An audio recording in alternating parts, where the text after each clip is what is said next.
Je fais cette vidéo pour répondre à la question de pourquoi avoir créé Flipbo. Alors, très rapidement, la réponse vient un cas pratique. Donc, on a ce formulaire qui est, comment dire, qui n'est pas opérationnel. Donc, je peux mettre Opel.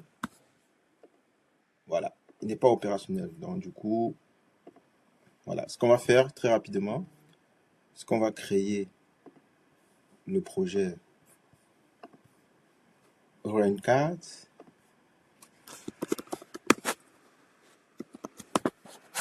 Je vais préciser que ce projet a déjà été créé côté qui a déjà été créé. Donc, application, un peu de configuration. Application de vente de voitures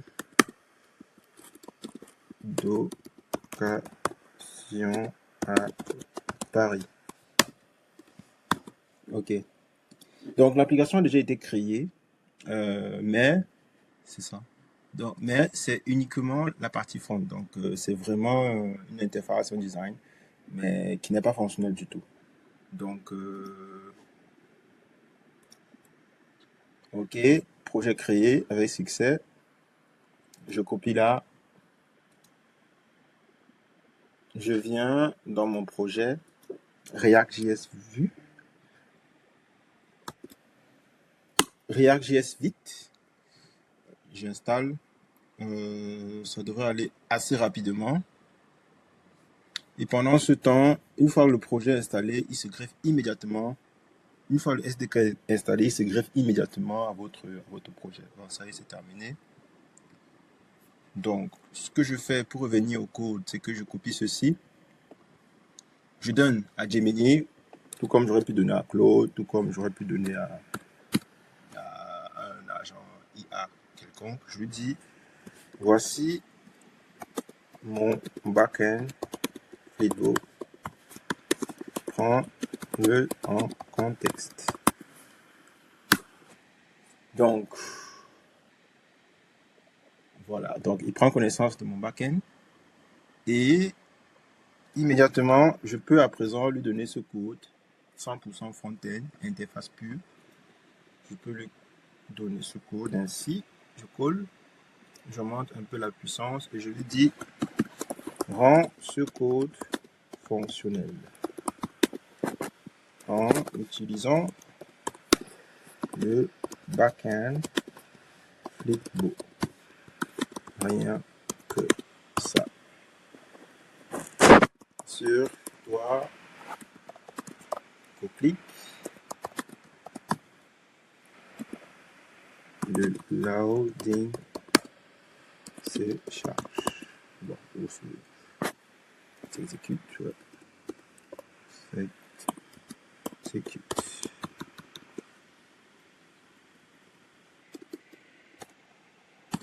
Voilà. À moins qu'il hallucine côté front-end.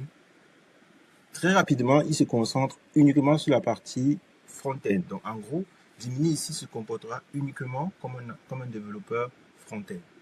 Il sait que la partie back-end est entièrement gérée par l'intelligence artificielle de Flipbo, qui est Alex, qui lui joue le rôle de database administrator, qui a un rôle de structurer ou de définir, de concevoir votre modèle de données, votre structure de données, afin de le rendre, comment on dit ça, afin de le rendre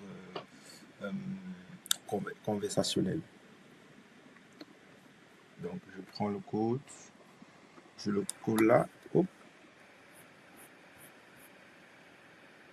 Ouais, immédiatement là, quelques erreurs qui se détectent. Je relance.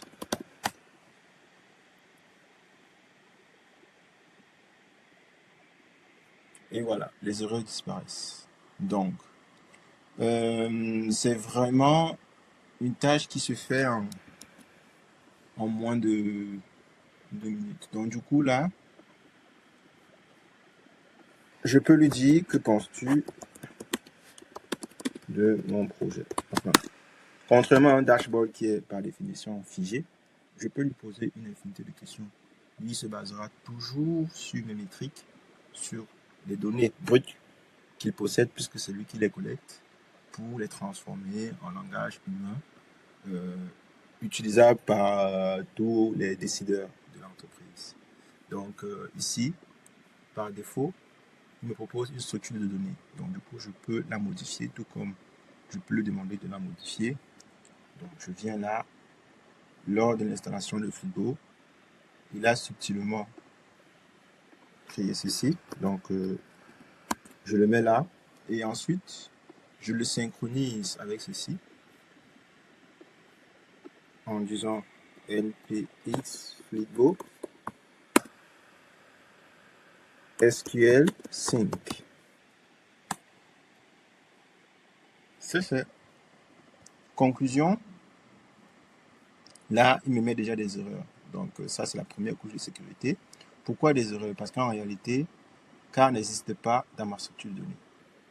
Donc, il y a plutôt véhicule et pas car. Donc du coup, vous allez voir, hop, l'erreur disparaît. Hop, l'erreur disparaît. Hop, et hop. Donc, on peut revenir là. Voilà. Donc, du coup, je peux me déconnecter. Je me connecte. Donc, là, vous allez vous rendre compte que même le système d'authentification est déjà géré. Je crois que je pense avoir mal rédigé et tout. Ouais. Ok, là, je crois que c'est correct.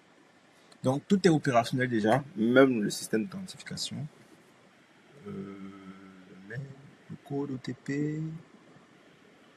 le mail est correct. Ok, c'est bon. Donc,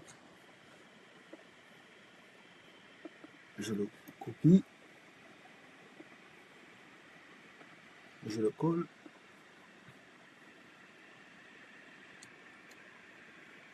Et ça y est.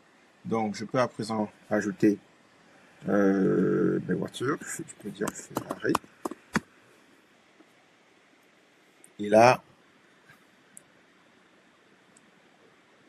le système qui est intelligent prend la requête, la traite et l'insère. Donc ça,